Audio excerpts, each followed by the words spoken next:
당권 경쟁이 한껏 달아오른 여당과 달리요. 민주당은 또 대명, 그러니까 또 당대표는 이재명이라는 흐름이 확고한 가운데서 그래도 도전이라도 한번 해보겠다, 이런 사람조차 아직 나서질 않고 있어서 이거 전당대회가 너무 맥 빠져버리는 거 아니냐, 이런 우려가 지금 나오고 있습니다. 네, 이 연임 도전을 위한 수순으로 어제 대표직에서 물러난 이재명 전 대표는요, 이 1급 체제에 대한 비판을 의식해서인지 연임은 자신의 정치적 이익이 아니라 당과 국민을 위한 선택이다라는 취지의 주장을 내놓기도 했는데요. 하지만 여당에서는 이 전 대표가 이 대표 연임을 위해서 대표직을 사퇴한 것이다라고 지적을 하면서 민주당 전당대회가 사실상 이재명 추대대회가 됐다라고 비판을 했습니다. 원희룡 후보는요, 이 전 대표가 이 희대의 정치 코미디를 연출했다 꼬집기도 했고요. 안철수 의원의 경우에는 이 전 대표를 지난 3월 5선에 성공한 러시아 푸틴 대통령에 비유를 해서 독재를 따라 한다라는 취지로 맹공을 가했습니다. 연임 수순을 밟고 있는 이 전 대표를 바라보는 민주당 내 시선도 엇갈리는 모습인데요. 이 전 대표의 리더십을 중심으로 강한 야당의 면모를 유지해야 한다는 주장이 물론 다수지만 이재명 1급 체제에 대한 비판이 향후 이 전 대표 대권 가도를 생각할 때 오히려 부담 요인으로 작용할 수 있다는 우려의 목소리가 일각에선 여전히 나오고 있는 건데요. 관련해서 여야 정치권의 발언들 들어보겠습니다.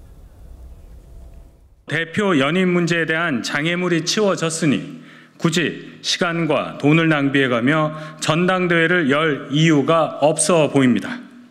민주당 전당대회가 이재명 추대 대회로 불리는 이유입니다.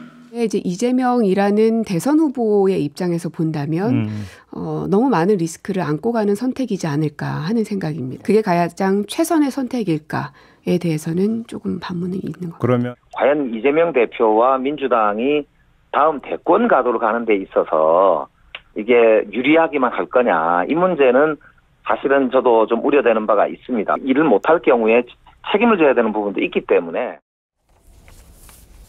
민주당은 앞서 원내대표 경선 때도 이른바 명심을 등에 업은 박찬대 의원이 단독으로 나서서 사실상 추대된 적이 있습니다. 그런데 당 대표까지 이 전 대표와 맞설 뚜렷한 대항마가 지금 없는 상황이기 때문에 어대명, 어차피 대표는 이재명, 더 나아가서 또 대명이라는 말까지 나오고 있는 겁니다. 이런 정치권의 시선을 의식해서일까요? 친명계 좌장격인 정성호 의원이 오늘 은근히 비명계의 큰형으로 불리는 분이죠. 이인영 의원의 출마를 부추기는 듯한 그런 말을 해서 시선을 끌었습니다. 네, 당대표 연임 도전 자체가 민주당 정당사에서 상당히 이례적이고 이재명 전 대표의 경우 당장 사법 리스크 방탄용이란 비판에 직면할 가능성도 크다는 지적이 많습니다. 그런데 뚜렷한 경쟁 없이 추대 형식으로 이 전 대표가 연임에 성공한다면 여당의 비판 공세가 불보듯 뻔하고요. 국민 여론도 어떻게 흐를지 알 수가 없습니다. 정성호 의원은 오늘 한 라디오 방송에서 당 안팎의 상황을 보면 이재명 대표가 연임할 수밖에 없다, 이렇게 진단을 하면서도 자기를 위해서라도 한번 도전해 본 게 의미 있다며 최근 등판론이 나오고 있는 이인영 의원의 출마를 권유했습니다. 이 전 대표의 독주에 따른 비판과 우려에 비명계 중진 중에 이인영 의원이 나서줄 걸 내심 기대하는 분위기인데요. 관련 내용 들어보시죠.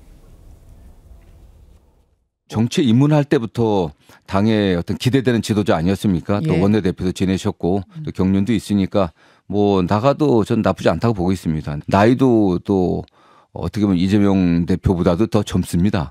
그렇기 때문에 차기를 위해서라도 한번 도전해보는 것도 의미 있다고 생각합니다. 네.